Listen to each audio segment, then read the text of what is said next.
We are very excited now to be joined, speaking of Tennessee, by the Tennessee State Attorney General Jonathan Skrmetti. Thank you so much for joining us, my friend, especially in studio. Well, it's great to be here. It's a good way to spend the morning. Definitely. Well, I'm going to get started. And to our audience, we've obviously been keeping up with this. This is a huge landmark moment, obviously, with high-level college football in general, and the NCAA. Just for our audience out there who may not be 100%, or may not understand 100% of what went on, your affiliation with it, can you just give them a quick kind of summation in layman's terms of what happened and what it means? Sure. So we sued the NCAA, state of Tennessee, state of Virginia, on behalf of student athletes in our states. Mm-hmm. And it's under the Sherman Act, the federal antitrust law, saying that the NCAA was illegally suppressing the NIL opportunities for college athletes. The way the rules work, to the extent there were rules, and that's part of the problem, you could not negotiate with a collective until you'd already committed to a school, which means you're negotiating with one collective. And that's not really a negotiation. You go there and then you say, give me money, and they say, we'll give you this much, and you say, I'd like more. And they say, no, it's not a negotiation. Markets work when you have different options, and you can make choices. So we were saying the NCAA needs to let players explore what their options are before they commit. And the court agreed with us, said it was illegal, and there's a preliminary injunction in place now. Well, that just makes sense. And Mr. Attorney General, the thing I can't understand is if you're the NCAA and you are wanting to have some sort of semblance of power moving forward, the way is not to go out there and selectively attack schools. And you're not going to win a court case where you're not letting people explore their options before they make a financial decision. How surprised were you when you saw the NCAA coming after Tennessee? Did it really kind of shock you guys, and that's what led into this, kind of injunction? Well, I think it was a bad move. The first thing is, after the Pruitt situation, Tennessee cleaned house. They fired everybody who had done anything wrong. They surrendered scholarships. They paid a huge fine. And they were held up by the NCAA as the example of what a program should do in that situation. And then 6 months later, they're threatened with extremely severe sanctions based on these rules that weren't even in place at the time involving NIL. The president of the NCAA a couple months ago said there are no rules for NIL. They turn around, they start looking at, the harshest penalties they can assess against a school. It was a mistake for them to pick Tennessee, for sure. Yeah. But, that's just not the right way to go about it. Yeah, well, it almost, and these are my words, it seems petty. Like it's a stole your girl situation. Like it's just the NCAA once again. And we've seen this over time. They selectively choose who to punish and how far to punish them. You talk about there not even being rules, but heck, you look at college basketball, Kansas, you could have 8 level 1 violations. They're not going to do anything to you. Duke and North Carolina's players don't even go to class. They're not going to do anything to you. But Will Wade and LSU, the minute you step over the line, they're going to send you to the gulag somewhere in Siberia. So it shocked me, David. Yeah, one of the biggest mistakes the NCAA has made historically is trying to bar athletes from being able to monetize their name, image, and likeness. For 99% of college athletes, that's just a local car commercial, right? But nonetheless, that means a lot when you're 18, 19, 20 years old, something like that. Can you fill us in right now where we are on the difference between athletes being able to capitalize on their name, image, and likeness, a deal, through a third party or a brand, something like that, and what has sort of become known as pay for play, where athletes are getting recruited directly by a school? Because the University of Tennessee can still say, well, we want a really good football player to come play here, and we want to play them under their name, image, and likeness. And that's the way that the programs are able to use that. So where are we at in that process right now? So, there's a blurry line there. The schools typically can't pay the players. It depends on state law. So different states have different laws as far as how closely associated the NIL payments can be. But this is college athletics. We know there are boosters out there with attorneys looking at every possible loophole because they want to get that competitive advantage. And so the schools maintain an arm's length relationship with the collectives, but it's pretty clear to everybody that there are collectives out there. They're largely aligned with the schools that they're associated with. And so you get people giving a lot of money to the collectives to make sure that they're able to provide opportunities for the students at those schools. It's kind of a mess. The more transparent it is, the more above board it is, the cleaner it's going to be. But the situation that we were in with the NCAA's malleable rules means there was a lot of blurriness, a lot of fuzziness. People were in good faith trying to push the line but not cross it. But nobody really knew where exactly the mark was. Well, obviously, we have Senator Tommy Tuberville on here. We've had Senator Ted Cruz. The NCAA desperately wants Congress to act. I want to read you a quote here from Senator Marsha Blackburn. She said, the NCAA has a well-established history of backroom deliberations that produce unfair punishments for athletes, coaches, and universities. Until the NCAA gets its act together, any get-out-of-jail-free cards for them are dead on arrival in Congress. What's your response to that? And is there any other outcome for this situation other than having collegiate athletes collective bargain with the NCAA and universities specifically? I mean, there's absolutely an alternative to collective bargaining, first of all. I mean, there could be some sort of contract-based NIL situation where the student athletes aren't employees, where there aren't the union issues there. I think the problem with that is sports are so different at different universities and so different depending on what sport you're talking about. I mean, Are you gonna organize the bowling team? Are you gonna organize the rifle team? Yeah. It doesn't make sense to have a one-size-fits-all solution there. As far as Congress goes, they all have constituents. I know David Kustoff, a congressman from West Tennessee, was on the board at the University of Memphis. I remember when the University of Memphis was getting dragged over and over and over by the NCAA in a really unfair process. I mean, they weren't following their own rules as an institution. There wasn't the independence that there was supposed to be in the investigation. It was dragging on. They were just treating the school really poorly. And I think that's a story that repeats over and over, except for those select golden schools that get, I don't want to say whatever they want, but they get away with a lot. It's the truth. I mean, we operate in a world where, especially you look at some of the bottom lines and some of the money that some of these schools bring in at certain levels. To me, this almost, and again, these are my words, this feels like the part on the Christmas Story movie when the bully gets beat up. Like finally somebody is able to punch back against the NCAA and win. Because again, growing up in the era that I grew up in, you just walked on eggshells. You hear the word probation now from the NCAA, and that doesn't nearly mean what it meant 15 years ago, where like, hey, you can't go to a bowl game, you can't win a championship. I mean, you look at Ohio State just reported for, minor violations.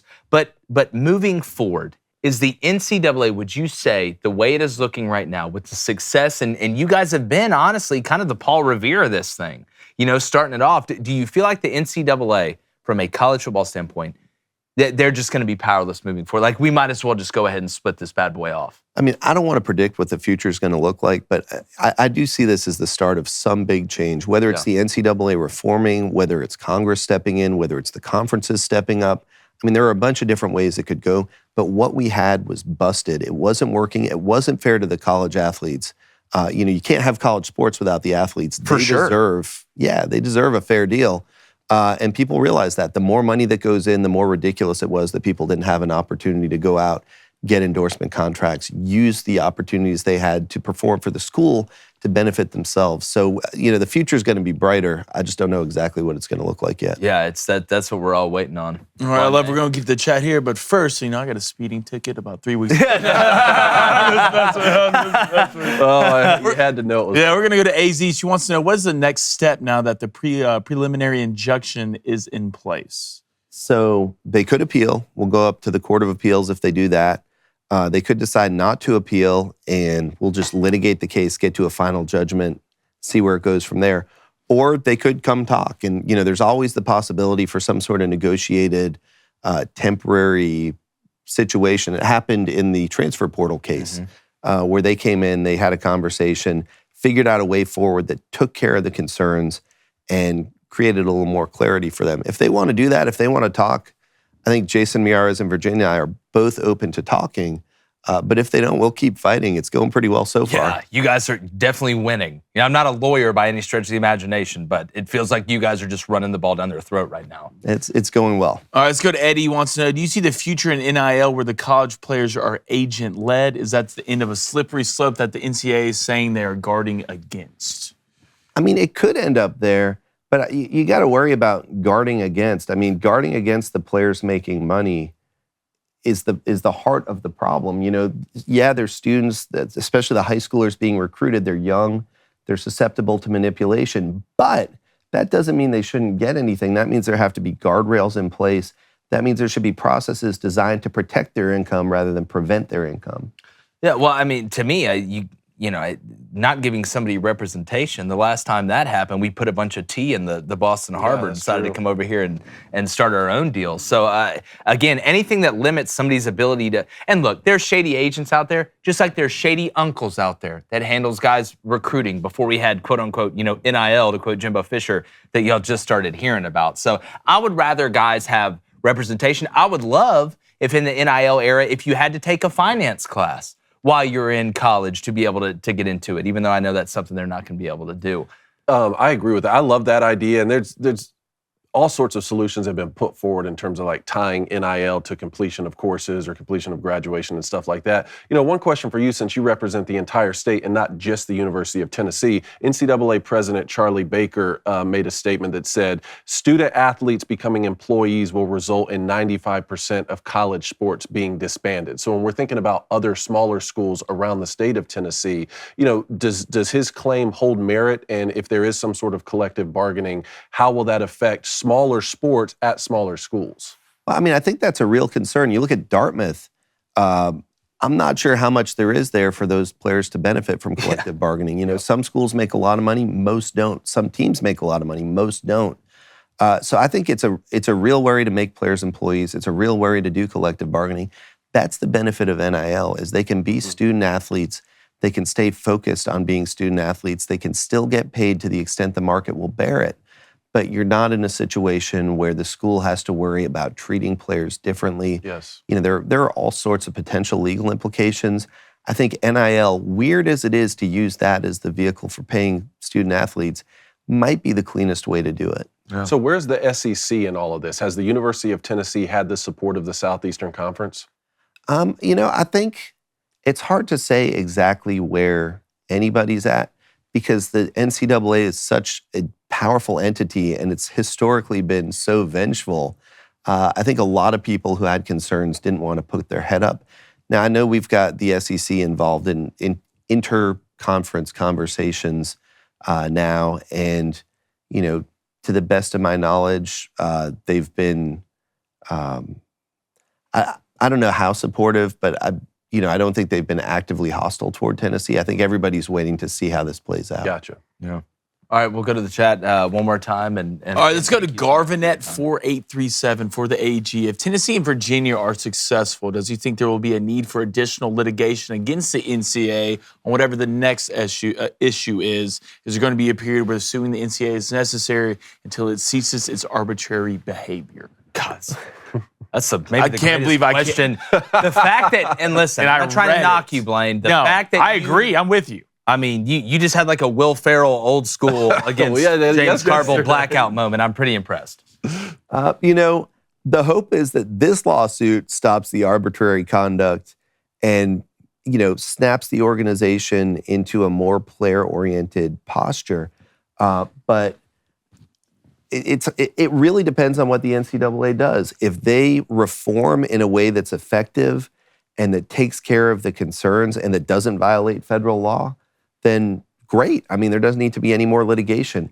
If they stay the main power in college sports and they continue to behave in an arbitrary manner, I've got no problem litigating until the problem's fixed. Mm-hmm. Well, it seems like to me it's either and again, I will say my words, it seems like the NCAA has two choices.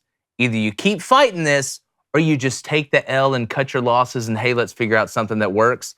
I hope they pick the second one, but I am not gonna lean to the side of the NCAA being like, you know what?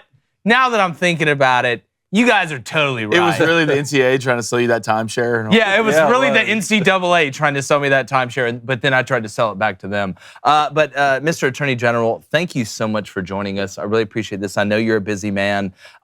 This is something where, I've had a bunch of people reach out to me like, it's like the Michael Scott, explain it to me like I'm 5, but now explain it to me like I'm 3. And having you on to clarify that, man, it really helps out.